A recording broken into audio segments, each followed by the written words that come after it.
welcome back to the channel. For those of you who don't know, my name is Chris Moore, and in today's video, I am super excited. Yeah, that's right, boys. It's not because I've been chugging bangs all morning. It's because it's finally here, the 2022 Suzuki Hayabusa. We've all been thinking it was going to be a 2021 Hayabusa, but the main thing is we knew it was going to be a Gen 3. We knew it was coming. They are going to call it a 2022 Hayabusa, and it is going to be out soon. I have been talking with the Suzuki executives, quite a few people in the Suzuki chain who has been giving me inside scoops, and I've got some information you're going to want to know. I know the price, and I know the availability, boys. Yeah, a lot of guys, there are a lot of other media outlets, they're saying prices to be announced and stuff like that. But anyways, I have that inside information. We're going to talk about that towards the end of the video. But today, the main thing is, you guys know I'm a GSXR 1000 fanatic. I got the world's fastest GSXR 1000 on the planet. Yeah, that's right, boys. 700 horsepower turbocharged GSXR 1000. We've been a 630 at 233 miles per hour in the quarter mile. So we're no strangers to speed here at Moore Mafia, and that's why we're excited about this new Hayabusa. So the first thing I want to say is, like I said, you guys know I'm a GSXR 1000 fanatic, but before that, I was secretly always a Hayabusa fan, or I guess you would say lover. So the Hayabusa was always my favorite bike, and then when 2017 GSXR 1000 rolls around, I started kind of slowly switching over. I really enjoyed the new GSXR 1000 platform. It's super light, it's got the new technology, and it's got the horsepower. The Hayabusa kind of sort of fell to the wayside, and now that this new one is out, I think I'm back on a Busa, boys. Yeah, so that's right. So we're going to talk about a few things in this video, go over some specs, and we're going to do that now.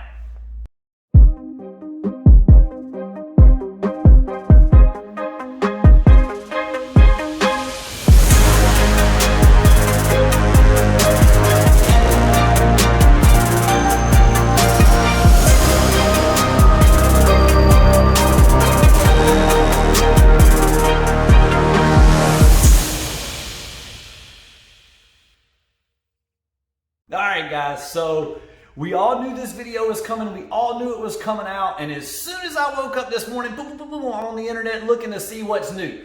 Well, as I'm seeing some of the stuff on the internet, I see where a lot of people are, oh man, we thought it was going to be 1400 cc's. The bike remains 1340 cc's. So we're going to get into the power plant first, and then we're going to talk about this thing step by step, what was upgraded and what these changes mean in real life. A lot of you guys may be motorcycle drag racers, or you may be just motorcycle riders that don't understand all the technical savvy stuff, and we're going to break that stuff down today and let you know what all these specs that you're reading on the screen mean in real life to you. So the first thing we're going to talk about is the engine itself. The engine itself does remain 1340 cc's. Now I know that's where a lot of people frown, but there is a lot of things improved that make this thing better. So we're going to show you on the screen here. This is a breakdown I found of the actual engine itself, okay? So the first thing that we're going to notice is, why did they make it 1340 cc? Still, Kawasaki's got a 1400 cc. Why are we not 1400 cc's when we know in the past everybody has taken the Suzuki cylinders, bored those out, put 3mm larger pistons in that thing, and had a very reliable 1441 cc bike that makes tons of horsepower. And the good thing is, for everyday street use, it does not tear up. So Suzuki, they're really smart, and they also like to sometimes underrate their product.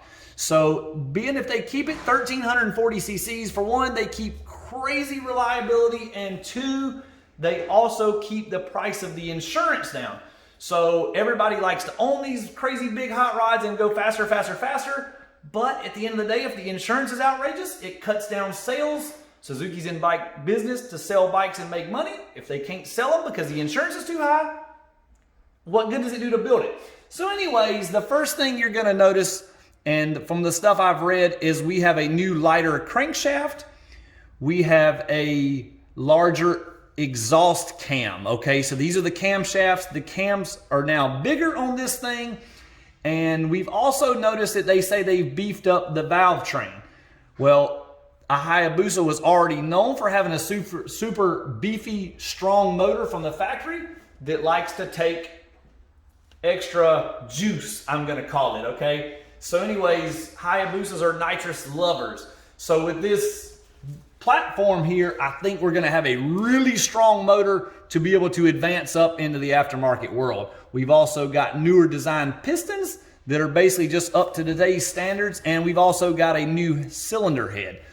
For those of you who like to build your bike and make it faster, the bike also has new engine cases, which they say have over 50 improvements as far as oiling goes. So I think that's gonna make this engine hold up way better for drag racing, which is what Suzuki has secretly built this thing to be, a drag bike, literally.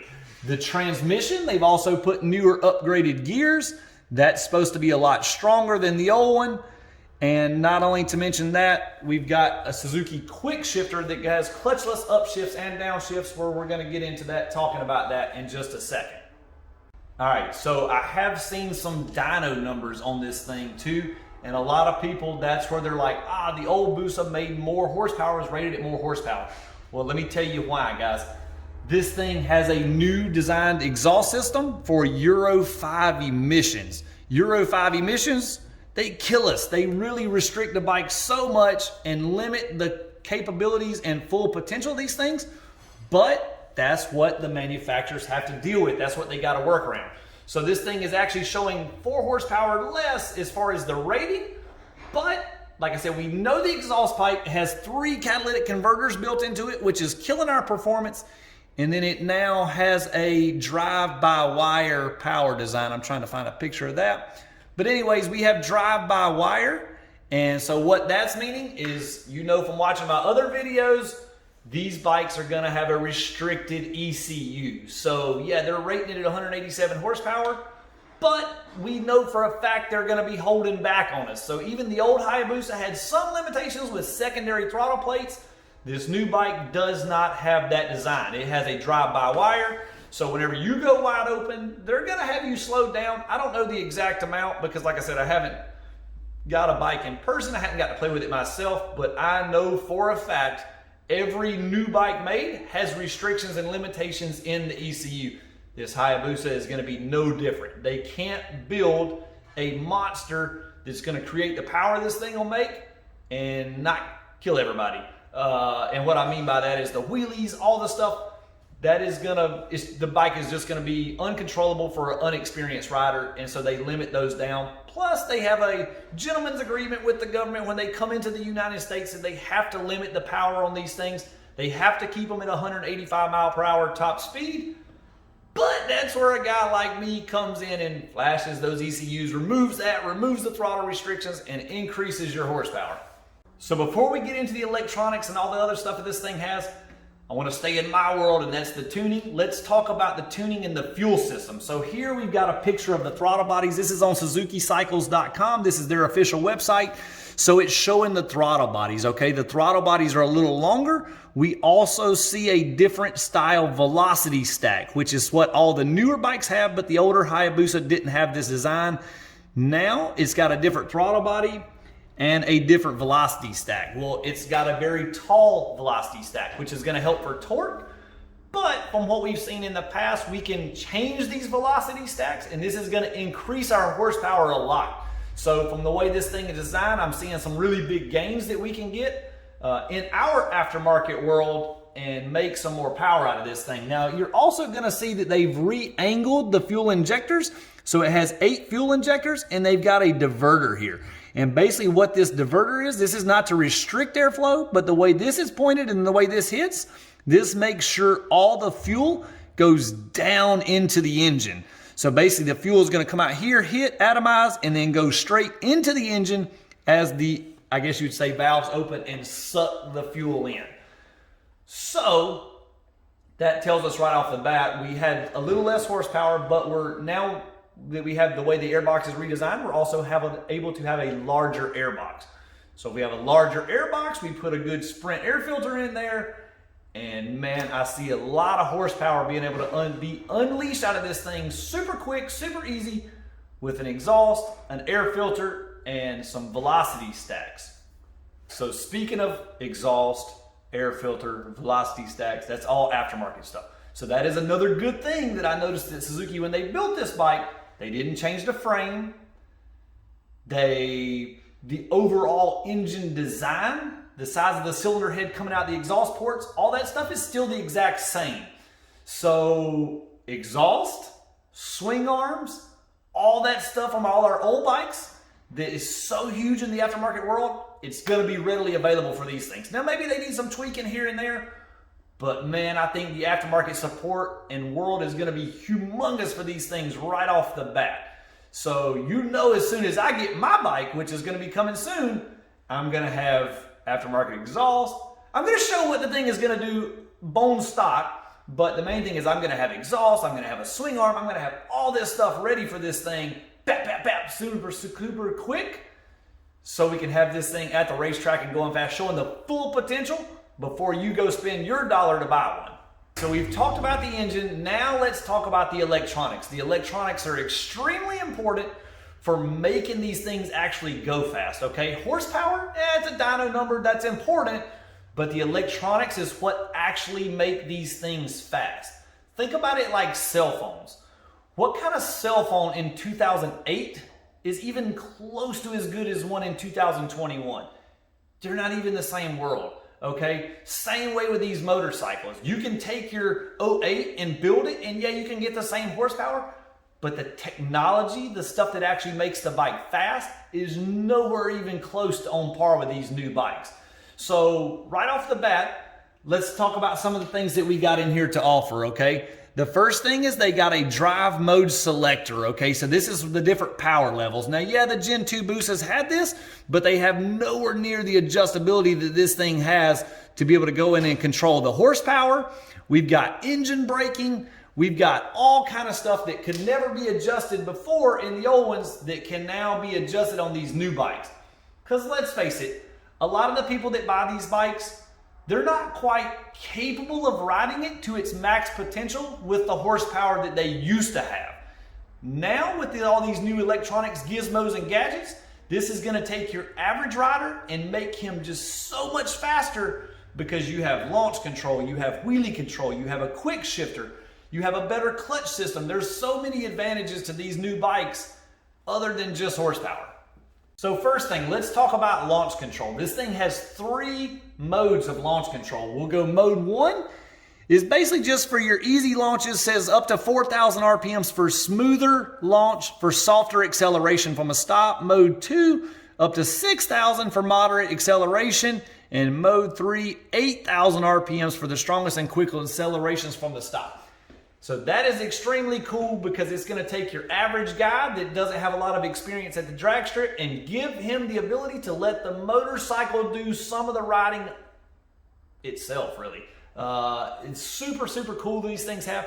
Then on top of that, if you do launch it and the thing wants to wheelie, you have 10 modes of anti-lift control to basically keep this thing from wheeling. Now, how does that work? The same way a cell phone works, where it knows the lean angle and how everything is working. Same thing with these things. It has an IMU unit, and that thing knows lean, stop, forward, back, every position you could possibly think of, and it's going to keep you from getting yourself hurt. And it's also going to make you go faster to where normally you would accelerate hard, wheelie, get scared, and let off the gas. This thing is going to control all that for you. You can just keep the throttle pinned and get the fastest accelerations possible. All right, so now that we know it has all this stuff, what does that mean? So if we go back here to Ultimate Motorcycling's report, Suzuki claims the 2022 Hayabusa is quicker in an 1/8 mile drag race from a standing start from 0 to 62 miles per hour, which is 100 kilometers. And the 1/8 mile time dropped to 6.8 seconds. And the 0 to 60 takes 3.2 seconds, which is down 2/10 from the earlier Hayabusa. For one, that wasn't with old CM Dollar Sign riding. 2, what do you think that I could actually get out of this thing? The good thing is Suzuki built this bike with drag racing in mind. So that's super cool that a manufacturer is building it and they're already taking it to the racetrack and they're testing it before they release it to the public. But I think once I get this thing, I can definitely go faster than a 6.8 and faster than a 3.20 to 60, and you know we're gonna be doing it here on the channel. So we got all the horsepower, we got all the things to make us go fast. How do we stop? Yeah, so Suzuki's got an all new ABS system, and they've also got an all new traction control system. So the ABS, not only is it built into just the brakes themselves, but it also knows when the bike is leaning. So if you lean the bike over in the turn and accidentally hit the brakes too hard, it knows not to apply the ABS or apply the brakes as much. The thing also has a linked braking system, so when you squeeze the brakes, it's going to apply front brake and back brake to make you, I guess you'd say, put professional stopping into a non-professional rider. Let's get into the looks of this thing, see what this thing looks like. This is coming straight from Suzuki's website. This is a new black and candy burnt gold. It is not an orange. Suzuki is calling it gold, and I think that's going back to the original heritage of the 1999 model. The first Gen 1 Busa was black and copper, black and gold, whatever you want to call it, but I think this thing looks extremely good. It does have new LED designed headlights, which is going to help a ton. The 2017 GSX-R 1000 has that same thing, and the headlights are crazy, crazy bright on it. So you can see here, they've also are claiming that they have a larger ram air system. So right in here, you see the ram air ducts. And then in here, they've got huge ram air tubes going into that new larger air box. They have also redesigned the subframe on this thing as well, which says basically it's going to put the rider in a more comfortable seating position, which is going to be good because even though these things are built as drag bikes, there's also a lot of people that buy them as touring bikes, and they buy it just to ride and enjoy. And they're built for, I feel like, all age brackets. So whether you're 22 years old, 21 years old, however old you are, or 62 years old, this thing can still be ridden with comfort and style as well. Let's jump into the next color combination, the matte silver and candy red. So I really like this color combination. I think it looks super, super good. And then the last color combination is a brilliant white and metallic matte blue. I think this one looks super good. I think personally, I don't know. What do you guys think? I think this might be my choice. This is what I like the best. You can comment in the comments below. Let me know which one would you like to see us get and have here on the channel. I personally, I'm down to take a 2022 Hayabusa in any color. But like I said, comment in the comments below. Let me know which one you think looks the best, and let me know which one you think I should get. All right, guys. So we've heard about how great this thing is. We've heard about how much power it's going to make. We've heard about the electronics it has and all the gizmos and gadgets, and we've seen the styling. Let's talk about how much this thing is going to cost now. So Suzuki is retailing the price. $18,599 is going to be the price of the new Hayabusa, and they are going to be available in June of 2021 is when the first ones will start to arrive. They are taking pre-orders on them now. $500 minimum deposit is required, and that will get you prioritized to get one of the first ones available. Now, we can't promise the exact date. There's a lot of things going on in the world, COVID, whatnot, but that is what Suzuki is releasing as far as official information that they're going to be able to come out. Now, the next thing is, yeah, you want to get one quick, but Suzuki's also offering an incentive. If you put the $500 deposit down, they're going to give you a free Alpine Stars leather jacket, and they're going to give you a free owner's plaque and certificate with your name on it, showing that you are the owner of this Gen 3 Hayabusa, which is super, super cool. They're also including a free service pack. Now, that means your 600 mile, your 4,000 mile, and your 7,500 mile services are all included for the first 2 years. You can't beat that. That's basically just service that you're gonna have to do no matter what, and they're gonna give it to you for free just because you said you wanna get it first. So here at Moore Mafia, we are also a Suzuki dealer. We're not just a race shop, we are a regular dealership as well. Some of you may or may not have known that. But anyways, I'm gonna throw out a special incentive to those of you guys who support the channel and choose to order your Hayabusa for us, we are going to have a special Moore Mafia package that no one can offer. So you're going to get all the free stuff from Suzuki like we just talked about. You're going to pay the retail price, no inflated price. And if you buy from us, we're going to give you the whole Moore Mafia buying experience. You're going to have a meet and greet with the whole entire staff here, get to meet everybody. And we're going to also offer you a free Chris Moore drag race experience in probably October. We want to make sure everybody has time to get their bike, and we want to make sure everybody has time to get their bike broken in, do the modifications they want to do to it, and then come October, you're going to be able to come here to Greer Dragway, to the Chris Moore Drag Race School, and we're going to teach you how to launch this Hayabusa. We're going to show you how to get the most out of all your electronics on this thing, and like I said, we're going to offer you a buying experience like no other. I've updated you on the new Hayabusa. I want to update you on a few other things. I have a lot of, I guess you'd say, irons in the fire right now. You know, I got the 2020 GSX-R 1000, the 2021 GSX-R 1000 that we're putting nitrous on, and I've got a 2021 ZX-10 as well. All these projects are coming together kind of sort of at the same time, and I'm also, like I said, going to have one of the first 2022 Hayabusas coming to the channel. Right now, you can see I got the truck loaded up. We are headed to North Mexico. Yeah, that's right, boys. We are taking my 2020 GSX-R 1000 to the streets. This will be our first time going to an actual street event, and we are gonna see how this thing does. We put a short swing arm on it. Maybe we can get it on camera, peek up here in the truck, and see what this thing looks like. We went from being 74-inch wheelbase, now we are approximately 61-inch wheelbase, and we're gonna see how this thing hooks up in the street. Now, when we get back from doing this event, we're gonna put our long swing arm back on it and start testing and tuning, because May 15th, we're racing Ricky Gadsden in his 2020 ZX-10R at Galot Motorsports Park in Benson, North Carolina. Yes, that's right, Suzuki Nation, come stand up. We're gonna have an event for the ages. This is one everybody's gonna wanna come out and visit and see. We're having segregated parking. Yeah, that's right, guys. Suzuki fans on this side, Kawasaki fans over here. We're gonna say all cows in the pasture, but nah. Anyways, we want everybody to come out and support your channel. Even if you are a Kawasaki rider, we love you too, Moore Mafia Maniacs. You know we make everything go fast here. You can come. You will have to cover up your Kawasaki t-shirt, but you can sit on the Moore Mafia side. Yeah, that's right, guys. All right, so before you go, be sure to subscribe to the channel and smash that like button, because the 2022 Hayabusa is on the way. You don't want to miss a minute of the contact. And any Suzuki executives watching today, please send me my Hayabusa first. All right, guys, thanks for watching. See you next time.